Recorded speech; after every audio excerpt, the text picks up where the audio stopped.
செல்வ பெருந்தொகை தான் காங்கிரஸ் கட்சியுடைய அடையாளம் கிடையாது, காங்கிரஸ் கட்சியுடைய அத்தாரிட்டி கிடையாது, கட்சியை இப்படி கூறு போட்டு விற்று கொண்டிருக்கிறார் அப்படி சொல்லிட்டு ஜோதிமணி அவர்கள் வந்து பேசுகிறாங்க.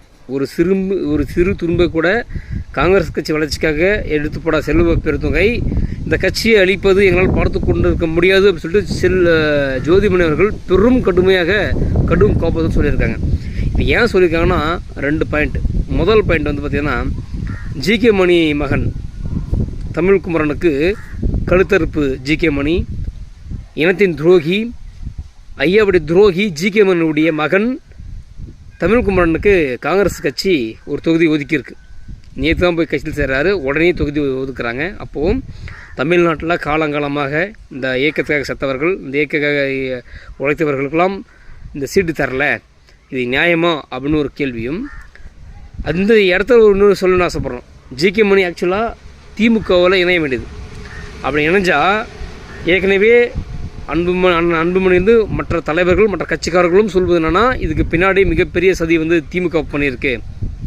அந்த அருள் ராமதாஸையும் இந்த கழுத்தறுப்பை வச்சு இவங்க காய் நகர்த்துறாங்க. ஏன்னா அவங்க அதிமுக கூட போகக்கூடாது, ஒன்று தனித்தூர் நிற்கணும், இல்லை நம்ம கூட வரட்டும். அதனால் வந்து அவங்க அதுக்காக இவ்வளோ விரைவாக தருவாங்க அப்படின்னு சொன்னது ஊர்ஜிதம் ஆகிவிடும் என்பதற்காக இவர் காங்கிரஸில் சேராமல் நேராக இப்போ எங்கே சேர்ந்துக்கினாரு, திமுக சேராமல் காங்கிரஸை பற்றி சேர்ந்துக்கினார்.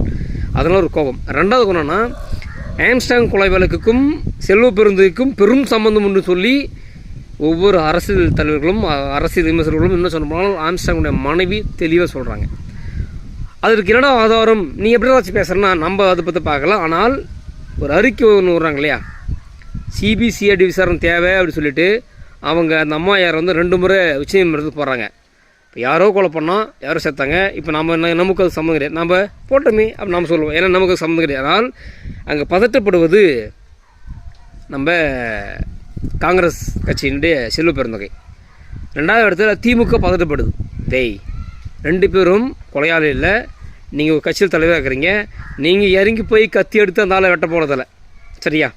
நீங்கள் சொல்லி போய் அந்த ஆளை வந்து கொலை பண்ண போகிறதில்ல. அப்படி இருக்கும்போது திமுகவும் காங்கிரஸும் ஏன்டா பயந்தீங்க? எதுக்குடா வந்து 2 முறை நீங்கள் வந்து உச்சநீதிமன்றத்தில் வந்து சிபிசிஐடி விசாரணைக்கு போகக்கூடாது சொல்லி நீங்கள் ஏன்டா மனு தாக்கல் பண்ணுறீங்க? அப்போது இந்த கொலைக்கு கைமாறாக காங்கிரஸ் நான் என்ன சொன்னாலும் திமுக வாங்கி நான் என்ன சொன்னாலும் காங்கிரஸ் கட்சியை கேட்டுக்கணும், இல்லை நீ மாட்டிப்ப அப்படின்ற ஒரு புடி யார் எடுக்கணும், திமுக கூட இருக்கணும். அதனால் இந்த வேலையை இந்த விஷயத்தை சரியாக பயன்படுத்தி கொண்டது திமுக.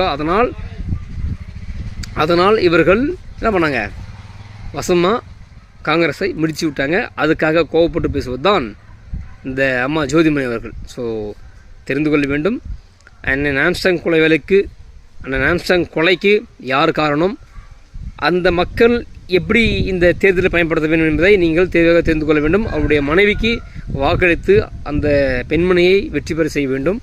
இதுதான் அந்த மக்கள் ஆம்ஸ்டாங் அவர்களுக்கு செலுத்தக்கூடிய உண்மையான அஞ்சலி.